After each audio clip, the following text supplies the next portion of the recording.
잘 지냈어요 모두 보고 싶어서 이동 어쩜 이렇게 시간이 안 가는지 정말. Pertama, yaitu pertahanan dalam bidang ekonomi. Nah, pertahanan dalam bidang ekonomi ini merupakan kemampuan suatu negara dalam menjaga stabilitas ekonomi di tengah ancaman eksternal dan internal.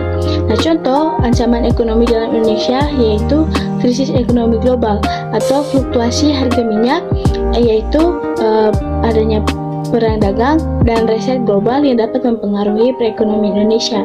Dan yang kedua yaitu inflasi dan pelemahan rupiah, merupakan inflasi yang tinggi yang dapat menurunkan daya beli masyarakat. Mengatasinya yaitu dari pemerintah, yang pertama meningkatkan investasi dalam industri dalam negeri untuk mengurangi ketergantungan impor.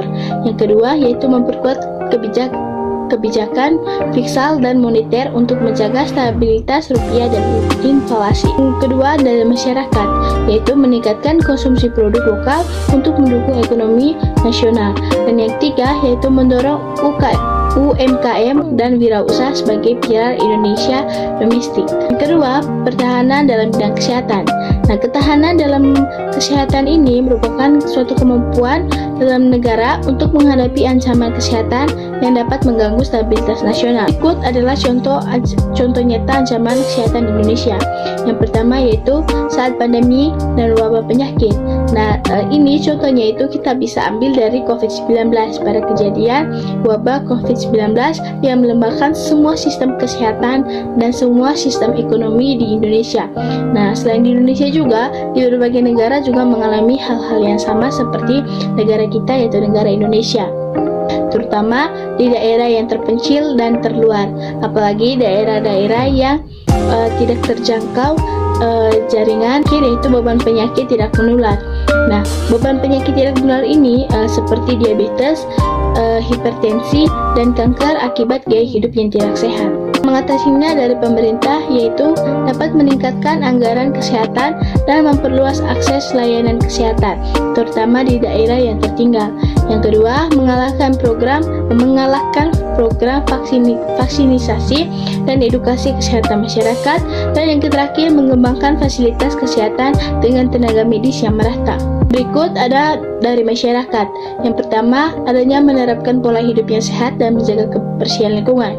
Nah, dengan contoh yang sangat singkat dan sangat gampang dan mudah, kita dapat melakukan dengan tidak membuang sampah sembarangan, tidak membakar sampah sembarangan, membuang sampah pada tempat, dan tidak menebang pohon secara brutal atau secara liar. Yang ketiga dalam bidang pertahanan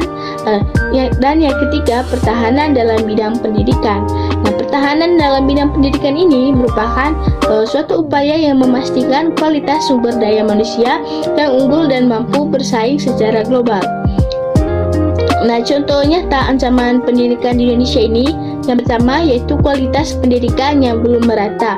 Nah, jadi di sini adanya kurang tenaga pengajar dan yang berkualitas di daerah yang terpencil. Yang kedua, adanya literasi yang rendah. Jadi Indonesia masih memiliki tingkat literasi yang perlu ditingkatkan. Dan yang terakhir, adanya ancaman ideologi radikal, yaitu adanya penyebaran paham ekstremisme di lingkungan pendidikan. Cara mengatasinya yaitu yang dari pemerintah. Pertama yaitu memperbaiki kurikulum agar lebih sesuai dengan kebutuhan zaman. Dan yang kedua, menyediakan beasiswa bagi siswa yang kurang mampu dan memperluas akses pendidikan daring. Dan yang ketiga, meningkatkan kesejahteraan guru dan pemerataan distribusi tenaga pendidik.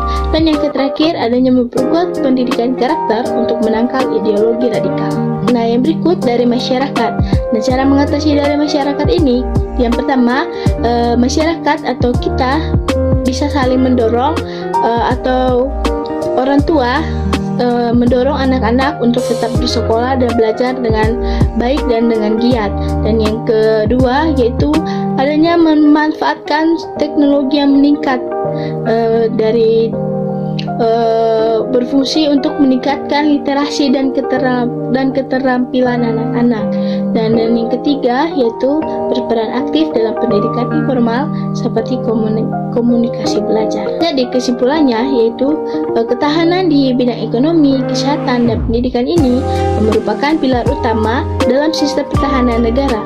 Nah, dengan langkah-langkah yang strategis dari pemerintah dan partisipasi yang aktif masyarakat, Indonesia dapat menghadapi berbagai ancaman di masa depan.